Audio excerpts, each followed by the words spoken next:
Crossfire News is back. On this week's episode, we talk about Suicide Squad Kill the Justice League being delayed yet again, an update to the merger with Microsoft and Activision, and a few other stories. All coming at you next. Crossfire.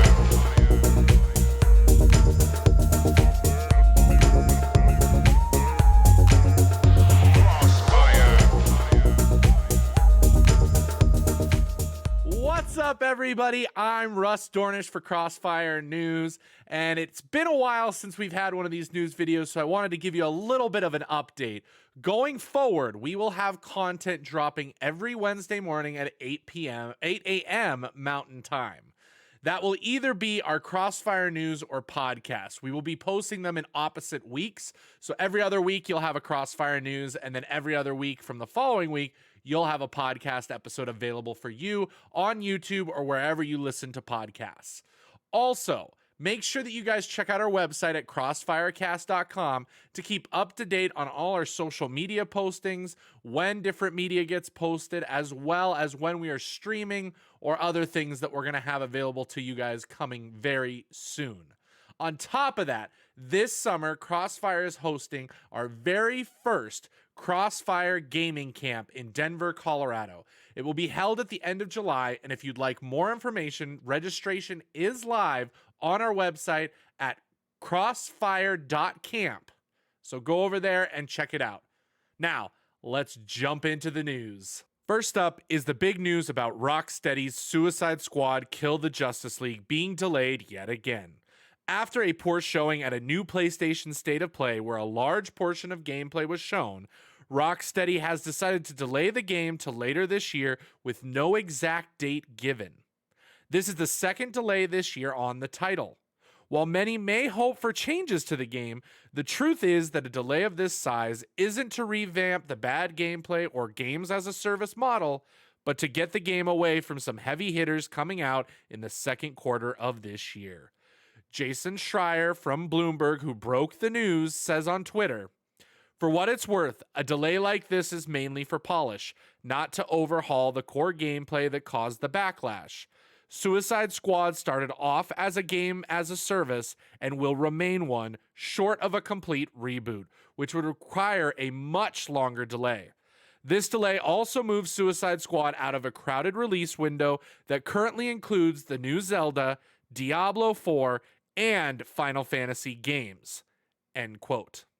As always, we will keep you updated and let you know of our thoughts on this game when it finally releases later this year. Speaking of PlayStation and backlash, PlayStation exclusive Forspoken and its reception has caused the end to its studio.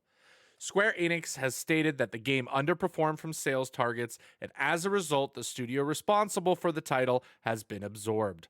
Luminous Productions will cease to exist come May 1st, 2023. The studio was created in 2018 with Forspoken being its only title. Forspoken currently sits at a 64 on Metacritic for PS5. For now, the studio will use its remaining time for game updates and expansion before being reabsorbed. Let us know your thoughts on if you've played Forspoken and whether or not you feel that the low scores are warranted. Is anyone here a fan of Castlevania or the Castlevania TV show on Netflix? Well, Konami has taken notice of the resurgence of the Castlevania franchise and plans to do more with the property. Dead Cells just released and announced a new Castlevania DLC for its game titled Return to Castlevania. In an article on IGN, Return to Castlevania supervisor Tsutomu Taniguchi said, "We tried to bring back the games that people loved and cherished with the Castlevania Anniversary Collection and the Castlevania Advance Collection. We also brought back Rondo of Blood and Symphony of the Night for our PlayStation fans and on mobile, and launched Grimoire of Souls on Apple Arcade to celebrate the lore of the franchise. But we know that our fans always want more, and we do too. So this opportunity to have this amazing crossover with Dead Cells was impossible to pass up on." End quote. Hopefully, we can expect a full reboot of the game sometime in the near future. If you're a Castlevania fan of either the TV show or some of these new games, let us know, and also tell us in the comments what you would like to see for the future of the Castlevania franchise. Last, we have more updates on the drama that is the Microsoft and Activision merger. Since our last new video, nothing truly big has happened except for Microsoft coming to an agreement with Nintendo for Call of Duty in what some have called a move to help the merger occur. Sony seems to be on the outside looking in, however, with no deal in place.